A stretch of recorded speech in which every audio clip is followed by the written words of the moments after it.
tomorrow. So, ayun nga guys, nakita nyo nga yung clips natin. Nag-clips lang kasi ako. So, si mama kasi is biglaan niyang sinugod sa ER dahil sumakit ang kanyang batok at yung ulo. So, agad-agara kami pumunta kahit umuulan guys. Lumaban kami ni mama sa ulan kasi nga sobrang sakit na daw ng ng batok niya sa kanang ulo. So, kasi bago kami pumunta ng clinic guys, is nag-BP si mama. So, humiram kami ng BP sa aming kapitbahay. So, nag-BP si mama. Ang BP niya nun is 170/90. So, nilista ko yun guys. Nilista ko lahat. Then, sinend ko sa GC. So, nagulat kami. Sobrang taas nun guys. Kasi ang normal nun is 130/90 ang normal. So, 130 ata over 80.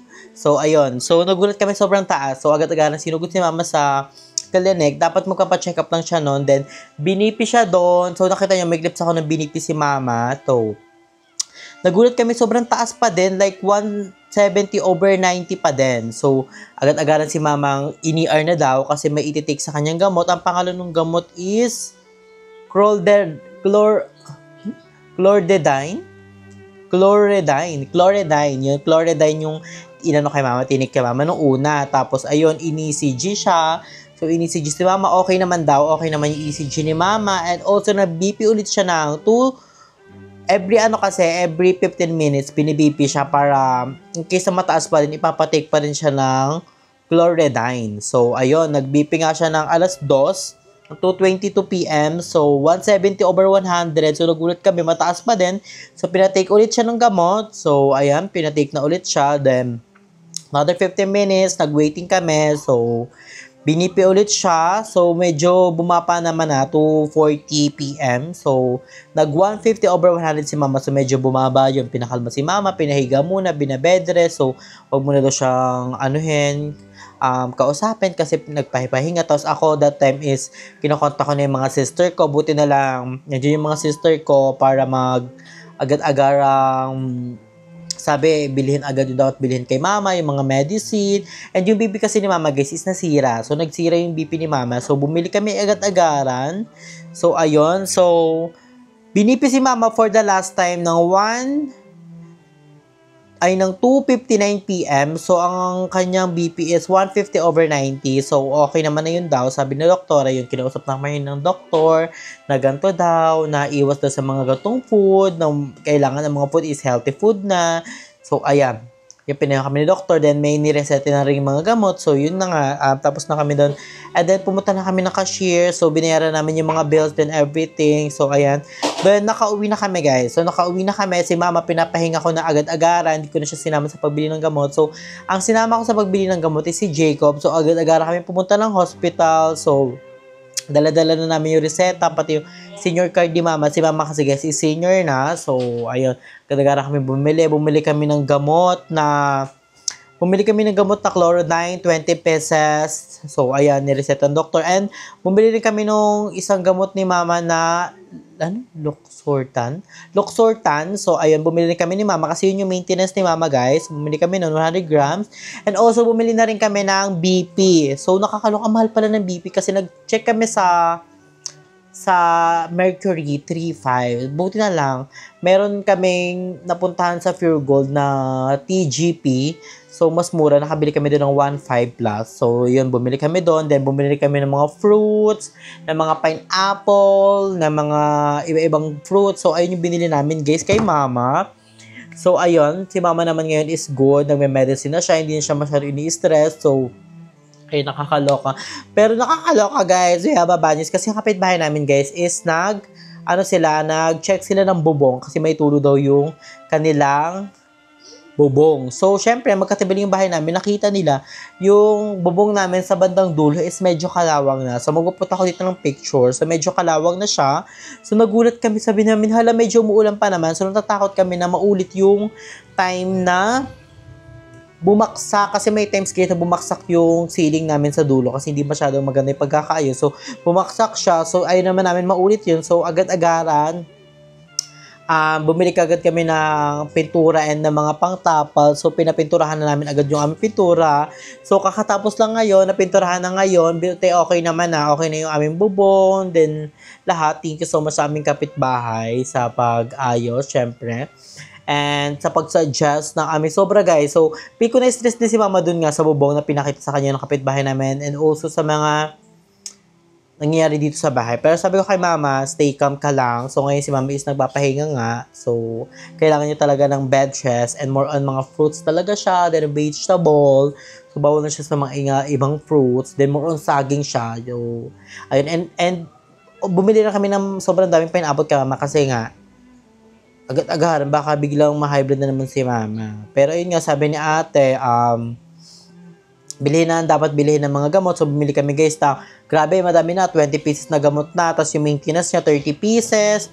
Tapos bumili rin kami ng BP. So, ayun nga, syempre, very important yung dapat kada, chinecheck yung BP ni mama. Kasi mamaya, sobrang high blood na talaga malala. So, kailangan niya. And then, sabi rin ng doktor, kailangan ni mama blood chem. So, kailangan ni mama blood chem. So, kailangan niya mag-fasting ng 10 hours. Pero sabi namin, hindi pa muna sa ngayon kasi medyo high blood pa. Kasi mama, syempre, ayaw naman namin tuloy-tuloy agad. Syempre, kailangan muna magpahinga ni mama. Then, pag umokay na siya, diba? Pag umokay na din yung weather, kasi maulan, guys.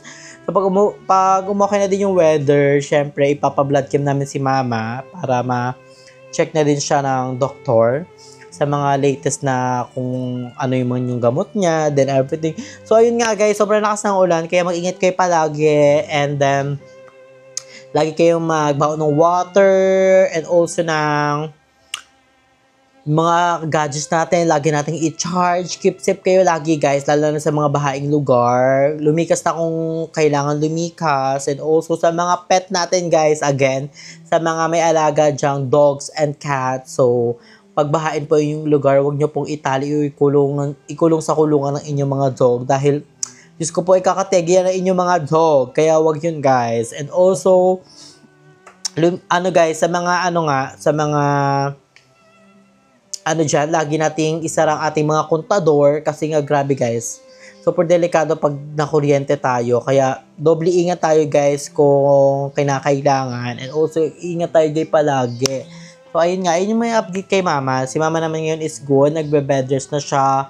And, ayun, di muna namin siya masyado pinagkikikilo. So, si mama is, muna dito, pahinga muna siya. So, kami muna yung sa tindahan, sa bahay, then everything. And then, yun naman din sabi ni ate ko. Kaya I'm so thankful na nandyan yung ate ko na si Ate Jen and si Basang na always sumusupport sa amin palagi. Thank you so much. Alam ko na nanonood kayo. Basta I miss you so much. And kay Ate Jen, I miss you so much. See you soon as possible. See you next year. See you. So, si Basta, nakakausap ko naman siya palagi sa phone. And si Ate Jen, tuwing day off niya. So, ayun. Medyo okay naman na siya. So, ayun guys, nag-update lang tayo sa kalagayan ni Mama. Kasi may nag-care nga sa ating mga vlog. Kagaya ng mga upcoming vlog natin. So, ayun, pero kung wala muna tayong upcoming vlog today kasi wala pa akong reservang vlog dahil nga sobrang lakas ng mga ulan. Tapos yun nga, inaasikaso ko pa si Mama. Tapos ngayon guys, si Jacob naman is may sakit. So, may sakit si Jacob, nilalagnat siya, masakit ng ulo niya. Tapos yung kabilang mata niya is namamaga. So, pinahinga ko muna rin si Jacob doon sa taas. Pero nakabili na kami ng medicine niya and ng pampatak sa mata. So, feel ko na bigla lang si Jacob. Siyempre, sumugod kami ng ulan guys. Yung pagkabili namin ng gamot ni Mama, sumugod kami ng ulan. Feel ko na bigla yung katawan ni Jacob sa mga nangyari. Pero, ngayon medyo okay naman na siya. Kailangan niya rin din ng pahinga. So, ayan. Sobrang daming nangyayari ngayon. Pero, pagsubok lang yan in life, diba? And, laban lang and stay healthy and fresh. Ayun yung mahalaga, diba guys? So, ayun nga guys. So, I think dito na natin tatapusin ang ating vlog. So, again, ingat kayo palagi and stay healthy and fresh. I love you so much. And yung sa mga nag-care naman about sa aming house guys. So, ayun nga. Yun nga yung plano ng ate ko na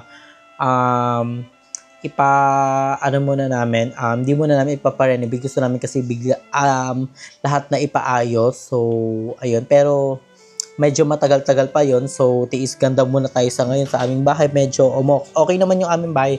Sadyang may times lang talaga na may mga tuloy ibang par. Pero, kinakaya naman, di ba? Pagsubok nga lang to sinabi-sabi nga natin, di ba? Laban lang. So, ayun guys, dito na natin tatapusin ang ating vlog. Thank you so much for always supporting me. Sa mga taong sumusupport sa akin kay Ma'am Elaine, kay Mami O, sa lahat kami doon, sa family, to all the viewers out there na always sumusuport. I love you so much. Nandiyan kayo lagi sa akin na sumusuporta kayo yung lakas ko. So, thank you so much. And also to my family, like kay Basang, kay Ate Jen, kay Mama, kay Jacobe, sa lahat ng taong sumusuporta sa akin. I love you so much. Muna ba naman my heart. So, ingat kayo palagi guys. Stay healthy and fresh. So, bye!